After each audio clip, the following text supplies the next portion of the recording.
Hey friend, hey, what's up, what's up? It is Noob Scoop, and I want to say thank you so much and welcome. Thank you for checking in on my channel. I'm having a great day today. I hope you are too. I had a great week, and I hope you did too. And if you didn't, I hope I can help out what we're about to talk about today. So let's get into it. So today I want to talk about one of my all-time favorite movies. It is Halloween 2018. This is a spoiler alert, of course. If you haven't seen it, I'm gonna talk about what happens in it. And if you haven't seen it, I don't know if you've been living under a rock or what, but sorry. Anyway, go see it, check it out. It's a good movie, and we're here to talk about it. So, great opening scene. I always love a good opening. So we start off at the hospital. It's Dr. Sartain, and you can hear like him talking and people talking, and it's the journalists that come in and they're talking, and Sartain is talking to them, and he's talking about how Michael Myers has been his life's obsession. And I guess we probably should have known, then that he was kind of creepy. He takes the journalists outside, and where the patients are, including Michael Myers, of course. And he's like talking about the patients like they're not in a mental institution. It's almost like they're at a resort. How they get all this sunshine, which is good, of course. You need all that, but he kind of acts like the people, or some of them there, at least Michael Myers, didn't like, off somebody. So anyway, so Dr. Sartain starts talking about, underestimate no one. So okay, he's telling the journalist. So the guy journalist, Aaron, he starts talking to Michael. He's talking about he has his mask, and he got the mask from his friend, and he brings the mask out, and of course Michael's not saying anything. He's just standing there, and you kind of see a glimpse of his face. And at some point, of course, he's looking at the fact that Michael's not saying anything to you as he's holding his mask. He's like, say something. And he's holding up the mask like, say something, say something, say something. Oh my God.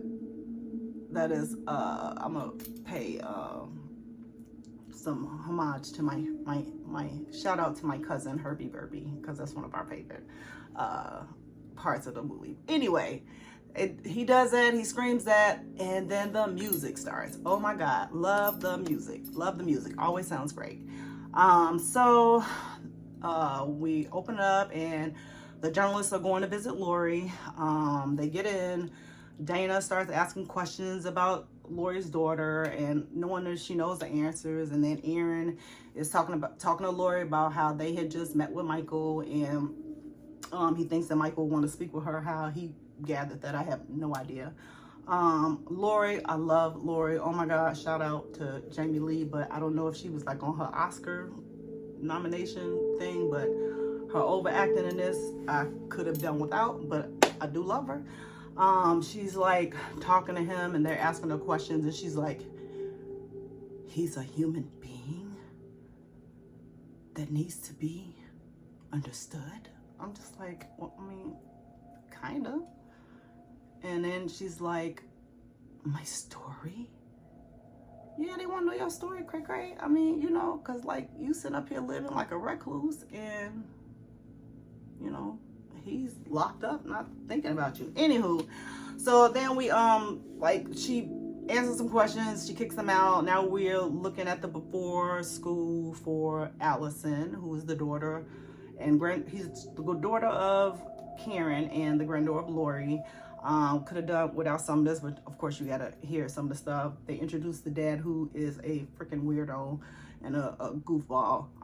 Karen, I love Karen, but her voice is annoying, but I'm gonna always love Fern Mayo. Anybody know Jawbreaker would know what Fern Mayo is. So anyway, like Allison, she's cute, she's likable, she's smart, and she's a smart ass. So now they're walking to school, her and her friends, and they kind of introduce Vicky and Dave. Then they're talking about the grandma and why she is. Then it's another school scene. They're in by the lockers. They're introducing Oliver and Cameron, who winds up being Allison's boo. And then they're discussing like that day and the party. Then there was another school scene, again paying homage to Lori and from 1978, because Allison's sitting there and she looks out the window and then she sees her grandma, and it's kind of like Lori was sitting in her chair in 1978. She sees Michael Myers. So then she's outside talking to Lori. She's telling her why she needs to, you know, give up Michael Myers. Then you see Lori shooting. Then you see the journalists. They listen to like the fake Dr. Loomis on video, or not video, but probably like a videotape or whatever. And he's talking about terminating him, Michael Myers. That's the only way to get rid of him. Whoever played Dr. Loomis's voice, they did a good job, I think so. Then you see Lori sitting in her car. Then the hospital is getting the patients ready for the bus ride. Then Lori's like drinking in the car. She's drinking and driving, like watching the bus, and then she starts screaming, "Girl, if you don't stop drinking." Then there's a dinner party. It's the parents and Allison and Cameron. They're talking about being Bonnie and Clyde at the Halloween party and how much fun they're gonna have, and the dad's being freaking goofy, and he's talking about the fact that he knows his father and blah blah blah. Yeah.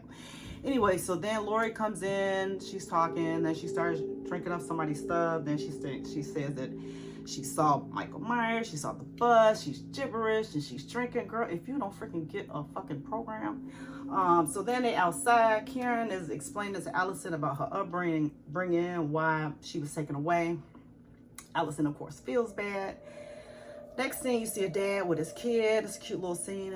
And but then the bus crash. They come up upon the bus crashing. Sorry. And the dad's like, "I'm gonna go get on and see what happened." Why, Dad? Mind your freaking business. Get your ass in the car and stay your ass in the car and take your son to his dance classes or whatever he said he wanted to do.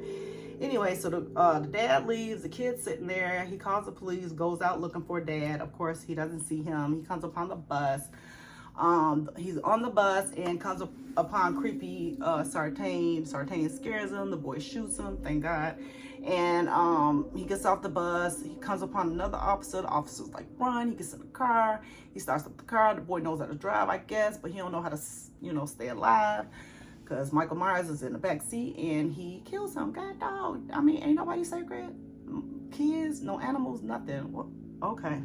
So then you see Officer Hawkins talking about the bus crash. He sees Sartain, and Sartain is like, "Did he escape?" And Hawkins is like, "Who? Did who escape? Why y'all playing a pronoun game? We ain't got time for this. The bus crash, people dead." Whew, goodness gracious. Okay, so anyway, now we at the cemetery with the journalists. They're talking to the caretaker. They're looking at Michael Myers' sister's grave, Judith Myers, talking about what happened. Michael Myers is in the background. He's by a tree looking, stalking. The caretaker sees him, don't say nothing. Why don't nobody never say nothing? Now we're back at the hospital, and the sheriff arrives. He gives an update to Hawkins, but he's not taking stuff seriously. Now we're at the gas station. The journalist at the gas station. Everything looking kind of creepy.